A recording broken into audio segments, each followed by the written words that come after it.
அனைவருக்கும் வணக்கம். கும்பராசினியர்களை பொறுத்த வரைக்கும் நீங்கள் உலகில் எந்த மூலையில் இருந்தாலும் நிகழ்ந்து கொண்டிருக்கும் பிப்ரவரி மாதம் 27 மற்றும் 28 ஆகிய தேதிகளில் கட்டாயம் இதை செய்யுங்கள். நிச்சயம் இதை செய்தால் உங்களுக்கு பலன் கிடைப்பது உறுதி. அப்படி இன்றைய நாளில் என்ன மாதிரியான நன்மைகள் எல்லாம் ஏற்பட இருக்கு, கிரகநிலைகளின் ரீதியாக அமையிருக்கும் சாதகங்கள் என்ன, பாதகங்கள் என்ன, மேலும் என்ன மாதிரியான முன்னேற்றங்கள் எல்லாம் ஏற்பட இருக்கு, அப்படிப்பட்ட இன்றைய நாள் நீங்கள் என்ன செய்ய வேண்டும், என்ன செய்யக்கூடாது, என்ன செய்தால் என்ன மாதிரியான நன்மைகள் எல்லாம் உங்களுடைய வாழ்வில் ஏற்படும், குறிப்பா இன்றைய நாள் என்ன நாள் என்பது குறித்தான முழுமையான பதிவு தான் இந்த வீடியோல விரிவா பார்க்க போகிறோம். இந்த வகையில இன்றைய நாளை பொறுத்த வரைக்கும் தை பிறந்ததும் கடுமையான கோடை காலத்தை நோக்கி செல்கின்றன. ஆனால் வெப்பம் சுட்டெரிக்கும் முன்பாக ஒரு பருவம் வரும், அதுதான் வசந்த காலமாகும். இந்த வசந்த காலம் தை மாதத்திற்கு அடுத்து வரும் மாசி மாதத்தில் வருகிறது. பல சிறப்புகள் கொண்டதாக இந்த மாசி மாதம் இருக்கிறது. இந்த மாசி மாதத்தில் வருகின்ற மாசி அமாவாசை தினத்தில் சிறப்புகள் மற்றும் பலன்களை பற்றி தெரிந்து கொள்ளலாம். இந்த மாசி அமாவாசை கடும் குளிர்காலம் முடிந்து வசந்த காலம் தொடங்குவதை குறிக்கும் காலம்தான் இந்த மாசி மாதம்.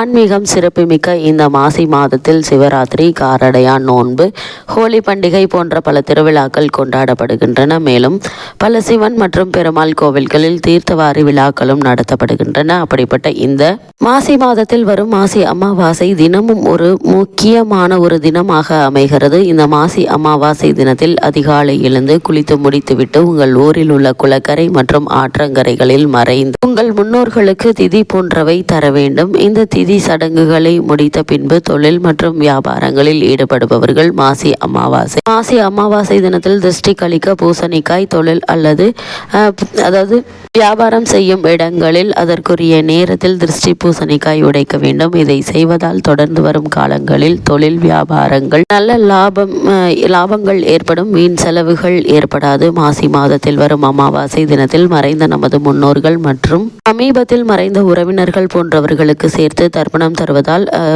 பித்ருலோகத்தில் இருக்கும் நம் முன்னோர்களின் ஆன்மாக்கள் நற்கதி அடைந்து நமக்கு அவர்களின் ஆசிகள் கிடைக்கும் என நம்புவதால் மாசி அமாவாசை என்று தர்ப்பணம் செய்யுங்கள். குடும்பத்தில் இருப்பவர்களுக்கு ஏற்படுகின்ற கிரக தோஷங்களும், திருமண தடை, உடல் ஆரோக்கிய குறைபாடுகள் போன்றவை எல்லாம் தீரும் என்ற ஒரு நம்பிக்கை இருக்கிறது. ஒரு சிலருடைய சுப காரியங்கள் தடைபட்டு கொண்டே இருக்கும், அதாவது திருமணங்கள் போன்ற விஷயங்கள் தடைபட்டு கொண்டே இருக்கும். அது போன்ற சிக்கலை சந்திக்கும் நபர்கள் நமது முன்னோர்களுக்கு தர்ப்பணம் கொடுப்பதால் எந்த வகையான தோஷங்களில் இருந்தாலும் விலகி நமக்கு நல்லது நடக்கும் என நம்பப்படுகிறது. அதனால கும்பராசினியர்களான நீங்கள் இந்த மாசி அமாவாசை தினமான இந்த பிப்ரவரி மாதம் 27, 28 ஆகிய தினங்களில் முன்னோர்களுக்கு திதி தர்ப்பணம் கொடுத்து வழிபடுவது எண்ணற்ற நன்மைகளை உங்களுடைய வாழ்வில் ஏற்படுத்தும்.